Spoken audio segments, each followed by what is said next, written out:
Assalamualaikum warahmatullahi wabarakatuh. Video kali ini kita akan membahas terkait masalah hutang pinjaman online yang harusnya nggak usah kalian bayar dan sudah dibayar atau sudah dilunasi. Nah, bener nggak ya? Apa sih yang menyebabkan utang pinjol kita itu dilunasi? Apa yang menyebabkan utang pinjol itu bisa lunas tanpa harus kita bayar?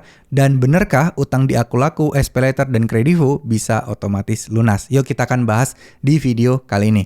Jadi sebelum memulainya kita berdoa dulu ya teman-teman, berdoa bareng-bareng. Siapa tahu di luar sana masih ada saudara-saudara kita yang panik, yang stres, yang gelisah dan gak bisa berpikir jernih. Semoga teman-teman kita di luar sana bisa sedikit lebih tabah, bisa lebih tegar dan bisa mengetahui bahwa hutang pinjaman online bukanlah masalah berat yang mereka pikirkan. Semoga Allah selalu menjaga beliau-beliau semua. Semoga Allah selalu memberikan petunjuk agar bisa melalui semua ini. Amin amin ya rabbal alamin. Oke, ngomong-ngomong soal pinjol bisa dilunasi, terutama untuk Akulaku, Kredivo, dan SPayLater, apakah otomatis lunas dan kalau dilunasi siapa yang melunasinya? Pertama, kalaupun itu dilunasi tanpa kalian harus bayar, yang melunasinya nggak lain nggak bukan adalah pihak asuransi. Nah, asuransi siapa? Asuransi dari si pinjolnya. Sebagian besar pinjol-pinjol seperti Akulaku, Kredivo, SPayLater udah pasti sih dia pakai asuransi.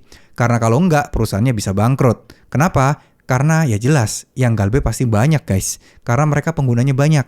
Yang galbe tentu saja nominalnya nggak sedikit ya. Nominalnya banyak banget ya. Jadi buat yang galbe berbulan-bulan atau bertahun-tahun tidak perlu khawatir lagi. Siapa tahu kalian mendapatkan kesempatan untuk utangnya dilunasi atau dihapuskan seperti ini.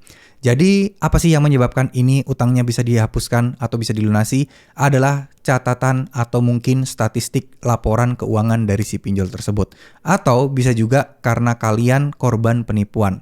Korban penipuan bisa dihapuskan, tapi kan ya butuh waktu dan ya intinya butuh proses yang cukup lama gitu teman-teman.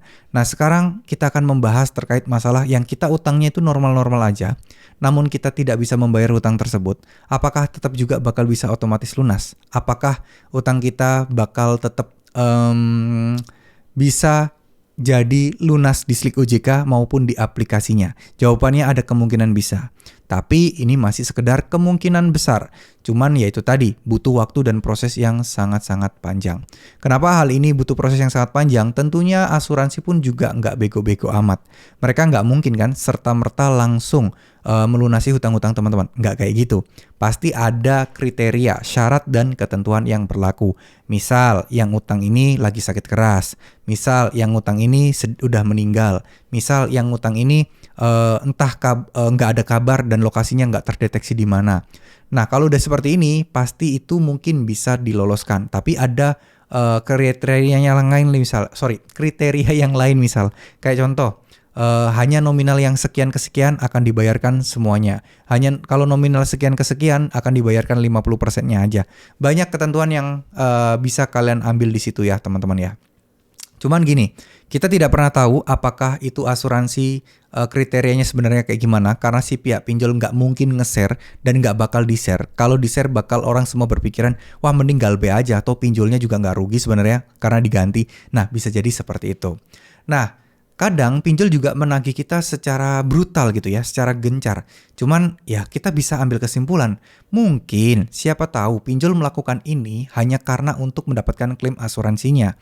Dia mungkin nothing tulus, toh nanti ini dibayarin asuransi, tapi asuransi pun juga nggak bodoh.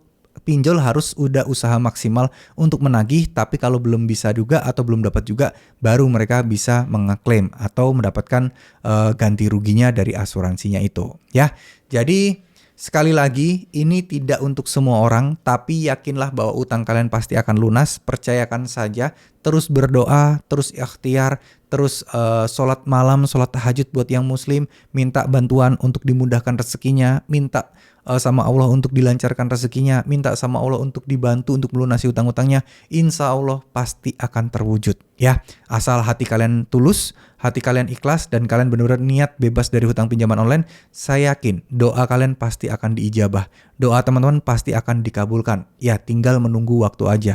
Biarkan waktu yang menjawab semua ini. Yang penting tugas kalian adalah bisa tetap fokus, bisa tetap tenang. Mau apapun bagaimanapun cara penagihannya, yang penting kalian bisa tetap fokus dan cukup tetap tenang. Itu yang paling utama. Ya, semoga apa yang saya sampaikan bisa bermanfaat. Semoga apa yang saya sampaikan ini bisa benar-benar memberikan dampak yang luar biasa buat kalian.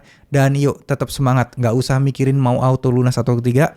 Fokus kita cuma satu, melanjutkan hidup, memperbaiki finansial kita. Masalah utang, abaikan aja. Mau disuruh bayar sekarang kayak nanti kayak bodo amat. Bayar nanti kalau ada uangnya. Ya, bukan berarti kita sengaja nggak bayar ya. Nggak, karena memang kalau nggak ada uangnya, ya mau dibayar pakai apa. Ya. Oke, mungkin segitu dulu video kali ini. Terima kasih. Wassalamualaikum warahmatullahi wabarakatuh.